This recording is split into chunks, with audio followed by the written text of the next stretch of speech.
प्रधानाध्यक्ष महोदय जी और यहाँ पर उपस्थित सभी आर्यगण और प्यारे युवा साथियों, देखो भारत भूमि की यदि बात की जाए तो हमारा ये जो आर्यावर्त राष्ट्र था, जिसका प्राचीन नाम आर्यावर्त था, अब भारत या इंडिया या हिंदुस्तान के नाम से जाना जाता है। तो हमारे यहाँ जब भी परिवर्तन हुआ है, क्रांतिकारियों ने परिवर्तन किया, और जिन क्रांतिकारियों ने परिवर्तन किया उनके जीवन में परिवर्तन लाने का यदि सबसे महत्वपूर्ण योगदान किसी का रहा है तो वह महर्षि देव दयानंद सरस्वती का रहा है। लेकिन ये भारत का दुर्भाग्य है कि आज भारत की लगभग 80-90% जो आबादी है, जिन्हें हम मुख्य करके हिंदू कहा जाता है, वह महर्षि देव दयानंद सरस्वती के बारे में नहीं जानती। और आज आदि योग महादेव भगवान शिव, जो बहुत बड़े योगी माने जाते हैं, उनका भी त्योहार है। तो एक तो शंकर जी का त्योहार है, दूसरा मूल शंकर का त्योहार है, जिन्हें महर्षि दयानंद के नाम से जाना जाता है। तो हमारे भारत में 3 शंकर हुए जिन्होंने बहुत मूलभूत परिवर्तन किया। एक तो आदि शंकर, जिन्हें आदि योगी शिव के नाम से जाना जाता है। अलग बात है आज उनका रूप थोड़ा सा परिवर्तित हो गया। फिर बीच में शंकर आए जिन्हें आचार्य शंकर के नाम से जाना जाता है। और फिर आज से लगभग 100-200 साल पहले जो जन्म हुआ था वह मूल शंकर। तो जो मूल शंकर थे वो मूल में परिवर्तन करना चाहते थे। और गायत्री मंत्र में जो कहा गया है ओम भूर्भुवः स्वहा, तो महर्षि दयानंद ने इसी से प्रेरणा ली कि सब कुछ कैसा होना चाहिए, स्वा होना चाहिए, मतलब अपना होना चाहिए।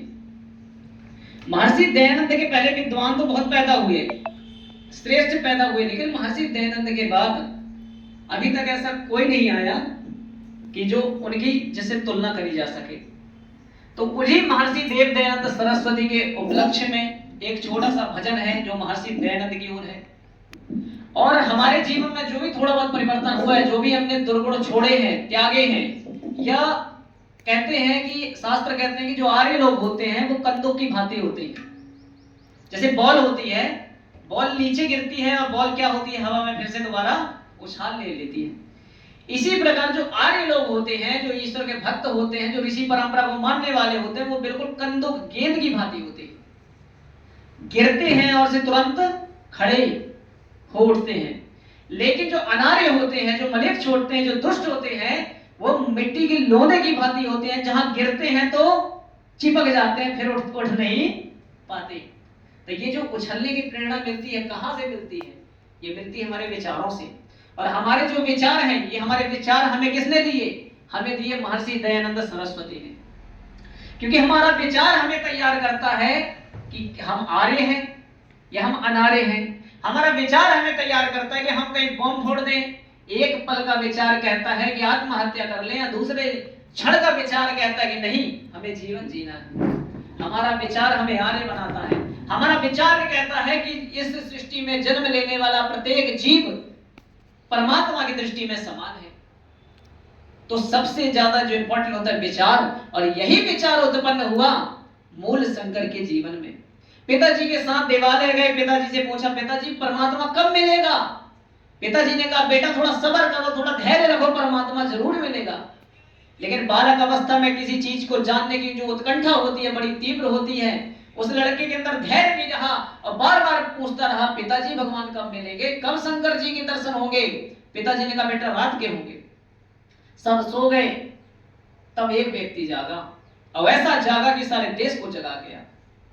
आंखों में पानी के छींटे मार मार के वह जागता रहा।